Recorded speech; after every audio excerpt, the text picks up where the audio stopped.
While America is trying to erase the history of the Cushites, trying to cover that history up,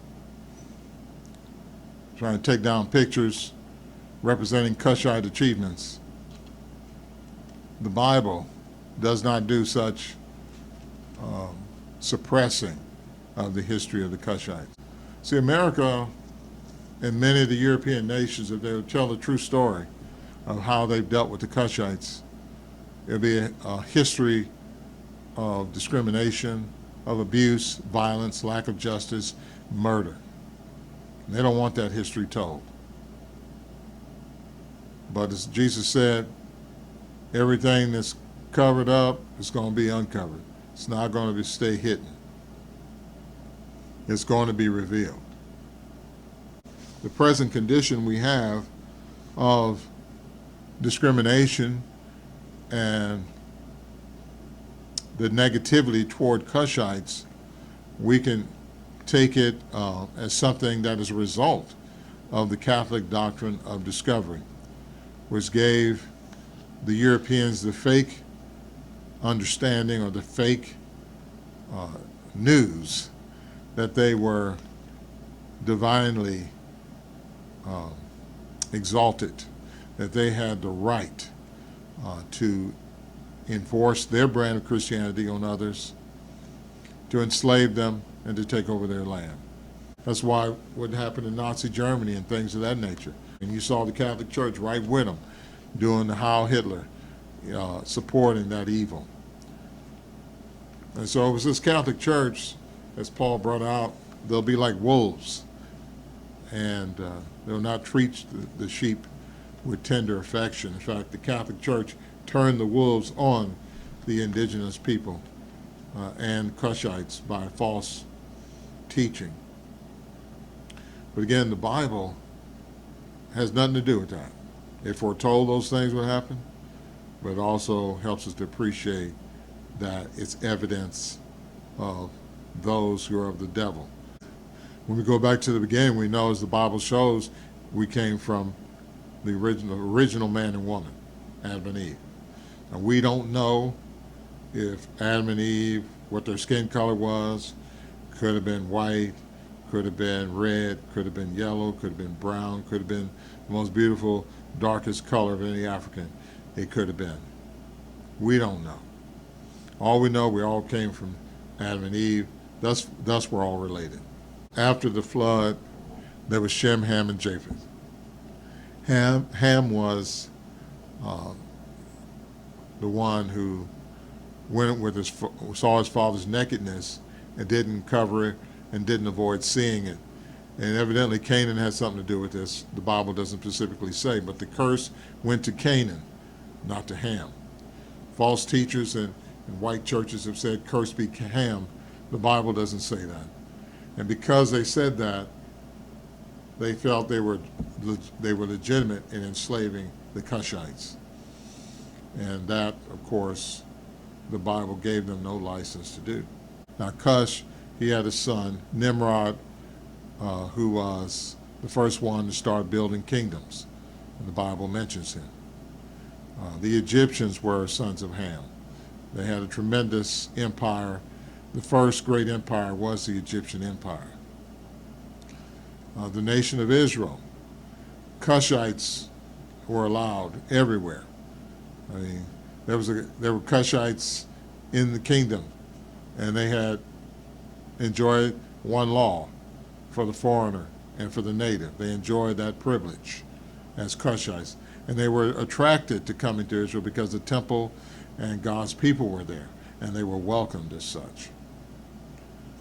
There was one man called Ebed-Melech, a Cushite, an Ethiopian, who saved the life of Jeremiah. And God sent him a special message saying he's going to allow him to survive the destruction that was coming upon Jerusalem by Babylon. Later on, we learn that the Cushite, the Ethiopian man in the time of, in the first century, was given a special visit by someone sent by God, Philip, to help him understand a prophecy in Isaiah, to understand that it's referred to Jesus Christ, and he was baptized. So the Cushites in the Bible, they were given favor and privilege from God. There's no partiality with God. A nation that deals with people based on skin color is a nation of evil and lawlessness, as the book of James chapter 2 verse 9 says. Because for a nation to be of God, they must reflect his attitude and thinking. And the Bible says God is not partial. You need to understand, once you start hating on skin color, you've made a complaint against God. Because God's the artist. He's the one who created it all. So once you start talking about skin color, this, that, and the other, you're complaining against the artist. You're complaining against the chef. And that's God. Now, how that's going to work out? No, you don't. You can't go and say, let me talk to the manager. It doesn't work like that.